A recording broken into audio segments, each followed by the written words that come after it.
നീ ഡൽഹിക്ക് പോയിട്ടുണ്ടോ? നമ്മൾ കുറച്ച് മുമ്പ് കണ്ട അതേ സെൻറ്റൻസുകൾ ക്വസ്റ്റ്യൻ ഫോമിലാക്കുന്നു. ഞാൻ ഡൽഹിക്ക് പോയിട്ടുണ്ട്, അല്ലെങ്കിൽ നീ ഡൽഹിക്ക് പോയിട്ടുണ്ട് എന്നുള്ളതിന് നീ ഡൽഹിക്ക് പോയിട്ടുണ്ടോ? അത്തരം ക്വസ്റ്റ്യൻസ് നമുക്ക് നോക്കാം. നീ അവനെ കണ്ടിട്ടുണ്ടോ?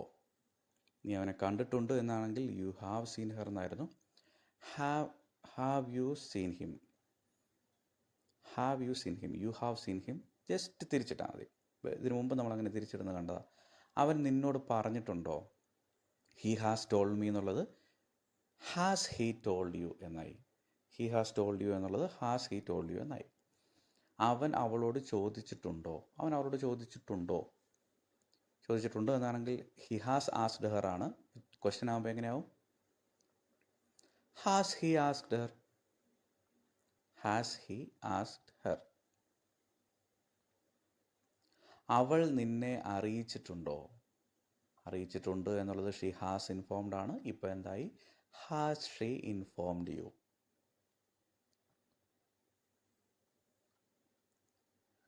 അവൾ പഠിച്ചിട്ടുണ്ടോ? ഇതൊന്ന് ട്രൈ ചെയ്ത് നോക്കൂ.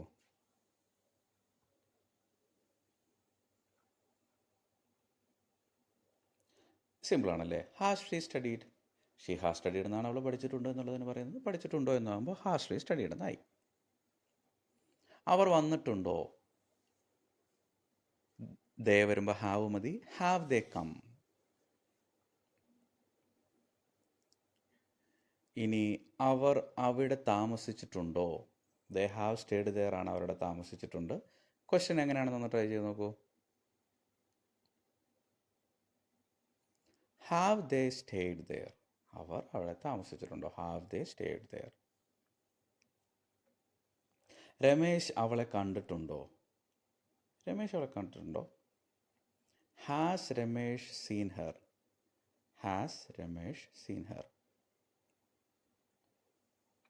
ബാബു നിന്നെ പഠിപ്പിച്ചിട്ടുണ്ടോ? ഇതൊന്ന് ട്രൈ ചെയ്ത് നോക്കൂ.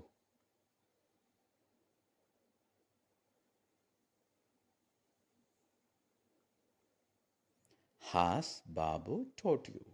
ബാബു ഹാസ് ടോട്ട് യു എന്നുള്ളത് ഹാസ് ബാബു ടോട്ട് യു എന്നായി. ഒരു ക്വസ്റ്റ്യൻ മാർക്കും വന്നു. ആദ്യത്തെ സെൻറ്റൻസ് നീ ഡൽഹിക്ക് പോയിട്ടുണ്ടോ? ട്രൈ ചെയ്ത് നോക്കൂ.